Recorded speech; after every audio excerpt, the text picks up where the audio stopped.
Athletes around the world use many techniques to create speed, explosiveness, and power. Plyometrics, however, reign as the king in this category, with no other technique being more trusted or as heavily utilized in the creation of blistering speed, outlandish vertical jumps, or terrifying power. The definition of plyometrics is exercises that seek to produce the maximum amount of strength in the shortest intervals of time. In other words, these are exercises that teach and adapt the body to bridge the gap between speed and strength, with the result being power.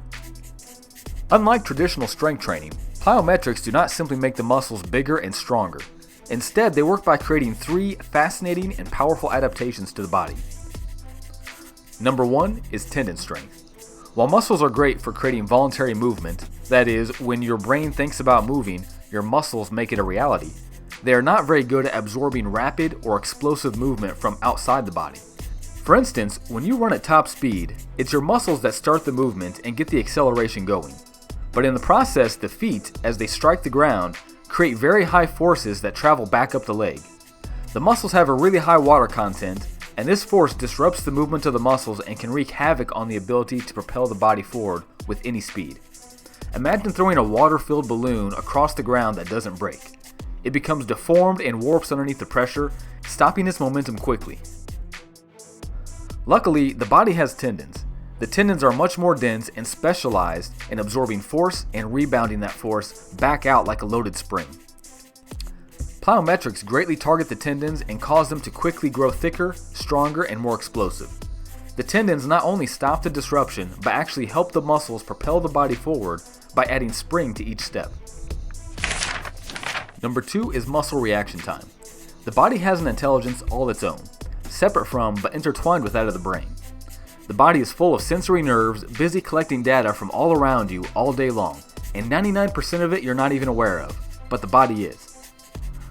Imagine a time when you've been walking down the sidewalk and not paying attention and you trip over a raised crack in the concrete. Your leg shoots forward like a lunge before your brain even knows what's happening. The body sensed what was happening first and reacted faster than your brain is capable in order to stop you from face planting on the concrete. Plyometrics is one of the few ways to mentally bridge this gap and consciously train the body's ability to temporarily level up and increase reaction time when the moment calls for it. Number three is intensity of strength. Just as the brain can only command so much speed out of the body, it can also only activate a small percentage of the muscle fibers at any given point in time to produce strength. This is a built-in safety mechanism so that the muscles don't damage the joints. You see, humans are actually much stronger than you would think. We've all heard of the 110-pound mothers who push vehicles off their children after a wreck. How is this possible when in the gym, the same untrained woman might only deadlift 100 pounds? The answer is that in her state of extreme stress, her conscious mind turned off and her body mind completely took over, activating nearly all the muscle fibers in her body as opposed to the small fraction she is normally able to use. In fact, a human being who does not train often can only use between 10 and 15% of their muscle fibers voluntarily, while those involved in weight training and athletics can often utilize up to 25% of the muscles in the body. However, the most elite athletes in the world who heavily utilize explosive plyometric movements can sometimes activate up to 35% or more of the muscle fibers in their body consciously. During plyometric movements like a box jump, the muscles, after jumping off the box, must help absorb whatever force they can by quickly contracting upon impact. But then they must hold that contraction for dear life for just a moment in order that all the force might be transferred to the tendons so the tendons can rebound. In a sense, the muscles are learning to play the tendons' game by cooperating with them. As the body realizes this is happening, it slowly allows you more and more control over your muscle fibers because it's becoming safer for you to have that control. Plyometrics require the muscles and tendons to be loaded and then quickly contracted in order to get the desired effect. So the goal with all plyometric movements is to transition from absorbing momentum to redirecting it as quickly as possible. The most iconic plyometric exercises are box jumps, where someone stands on a box and jumps off, quickly absorbing the force of impact and redirecting it up with a rebound jump, either into the air or back onto the box if possible. These jumps are considered high intensity and have similar recovery demands as does heavy lifting, meaning that these types of exercises usually shouldn't be done more than twice a week. Light plyometrics operate off the same principle of quick ground rebounds but with smaller forces. A common example of this is jump rope, where hundreds of small but quick rebounds are done in a single workout, creating less overall power than the larger jumps, by creating quick footwork and great explosive stamina. Boxers and MMA fighters are big fans of the jump rope for this very reason. While lower body plyometrics are the most heavily utilized in athletics, upper body plyometrics are still used by throwers, fighters, or anyone who needs an explosive upper body.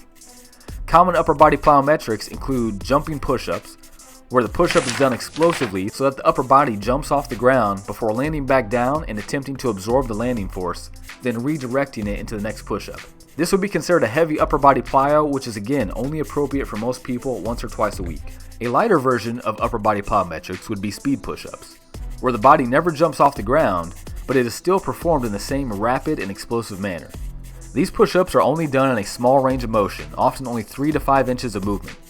In my 20s, I used these for boxing, and I can personally attest to their ability to create very explosive punches. Plyometrics, when done incorrectly or done before the body is prepared, have a high rate of injury, especially the heavier plyometrics such as box jumps and plyo push-ups. Be sure to have a well-developed base of strength and mobility in the movement patterns you intend to use before starting plyometrics.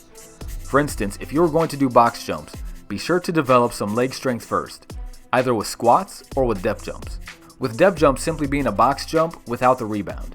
You would also want to make sure that the hips are mobile through the use of hip openers and hip stretches like the resting squat, which you can learn about in this video here.